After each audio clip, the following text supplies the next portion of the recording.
సమాజంలో పేదరికానికి అనేక కారణాలు ఉన్నాయి. చరిత్రలో మనం చూసినప్పుడు కొంతమంది ఆర్థికంగా, రాజకీయంగా, సామాజికంగా వెనుకబడే పరిస్థితికి వచ్చారు. చరిత్ర ఒకసారి విశ్లేషించినప్పుడు ఈ మూడు కారణాలు కూడా ఆ కులాల్ని ఎక్కడికక్కడ ఆర్థికంగా ఎనిక్కి లాగేసే పరిస్థితి వస్తుంది. ఇప్పుడు మనం ఒకసారి ఆలోచించిన దిశ స్వాతంత్రం వచ్చింది. 70 సంవత్సరాల పైన పూర్తి చేసుకున్నాం. నిన్న మళ్ళా చూస్తే 2047కి 100 సంవత్సరాలు పూర్తి చేసుకోవాలి.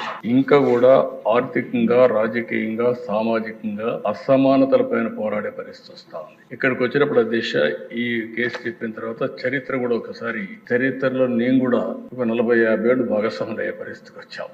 అది కూడా ఒకసారి చూసినప్పుడు దీన్ని ఇటీవల కాలంలో అనేక ఛాలెంజెస్ తర్వాత నేను ఆ చరిత్ర చెప్పేటప్పుడు అవి కూడా చెప్తాను. ఒక తీర్పు ఇచ్చాను. 7 మంది జడ్జెస్ 6+1 తీర్పు ఇచ్చినప్పుడు చాలా స్పష్టంగా రాష్ట్ర ప్రభుత్వాలు ఏ వర్గమైనా సరే వెనకబడిందని భావిస్తే మీరు వర్గీకరణ చేసే అవకాశాలు ఉన్నాయని రాష్ట్రం గాని కేంద్రం గాని అందరికీ మీకు చేసే అవకాశం ఉందని చాలా స్పష్టంగా తీర్పు ఇచ్చారు. దానిపైన 1 మ్యాన్ కమిషన్ వేయడం, గ్రూప్ ఆఫ్ మినిస్టర్స్ ని నియమించడం, వారందరూ ఆలోచించిన తర్వాత మొన్నే కేబినెట్ లో కూడా ఒక నిర్ణయం చేశాం. ఈ నిర్ణయం చేసిన దాని వెనకాల దిశ ఎన్నికలప్పుడు కూడా ఎన్డీఏ కూటమి వర్గీకరణకు కట్టుబడి ఉందని చాలా స్పష్టంగా చెప్పాం. చెప్పిన మాట ఈ రోజు నిలబెట్టుకోవడానికి ఆ వేదిక